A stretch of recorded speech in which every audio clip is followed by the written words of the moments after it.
এই জন্যই কিন্তু আমরা প্রথমবারের মতো সব বাহিনীগুলির একটা প্রশিক্ষণের ব্যবস্থা করেছি, নির্বাচনকালী প্রশিক্ষণ। এই প্রশিক্ষণটা কিন্তু বাংলাদেশে এবারেই শুধু প্রথম। সব বাহিনীগুলিকেই প্রশিক্ষণ দেওয়া হয়েছে এই ধরনের ঘটনা যেন না ঘটে। হ্যাঁ, বর্ডার দিয়ে যে 2-4টা অস্ত্র আসতেছে না, আমি অস্বীকার করব না, কিন্তু এগুলি কিন্তু ধরা হচ্ছে।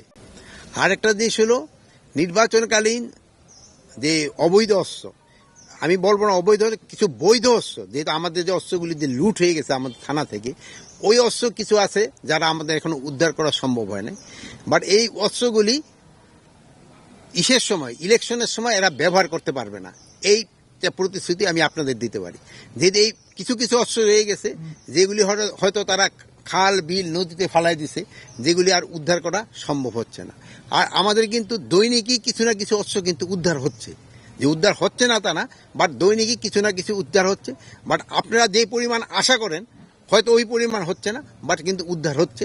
এবং বর্ডারেও যে পরিমাণ হাতিয়ার আসতেছে ওটাও কিন্তু উদ্ধার হচ্ছে। কিন্তু দেখলাম এখন কিন্তু কোনো ভয় ভীতি কাজ করতেছে না। এখন যে উদ্যমে প্রেড করলো ওইটা দেখে বলো তো তাদের কোনো ভয় নেই। এরা আরো থেকে বেশি স্প্রিয়া নিয়ে ইলেকশনে কাজ করবে, তাদের ভিতরে কোনো ভয় কাজ করতেছে না। এক্ষেত্রে যে 2টা ঘটনা ঘটছে, একটা হলো কেরানীগঞ্জে আপনারা জানেন, একটা ওই যে মাদ্রাসার শিক্ষকের বাসায়, আরেকটা হয়েছিল হলো শরীয়তপুরে। এই 2টা ঘটনাই ঘটছে। এটা আমরা খতিয়ে দেখতেছি এবং এটার সাথে যারা জড়িত তাদের আইনের আওতায় কিন্তু নিয়ে আসা হয়েছে। এছাড়া এই ধরনের ঘটনা আমার কাছে আর জানা নেই। আপনাদের কাছে যদি জানা থাকে আপনারা আমার জিজ্ঞেস করতে পারেন। জঙ্গিবাদ এবং চরমপন্থী আগের থেকে অনেক অনেক কম।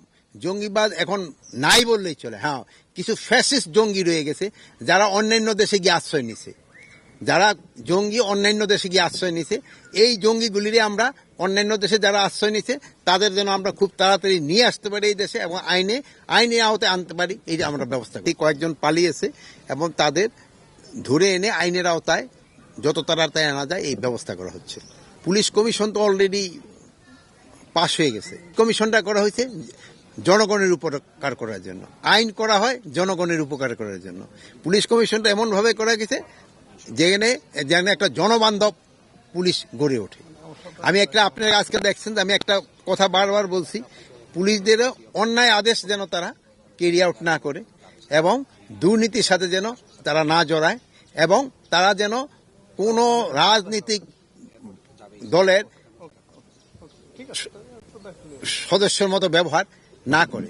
যেহেতু এরা হলো জনগণের টাকার পুলিশ, জনগণের টাকার পুলিশ, এরা জনগণের জন্য সেবা করবে, জনগণের সেবা করেই তাদের দায়িত্ব, এইটা যেন করে।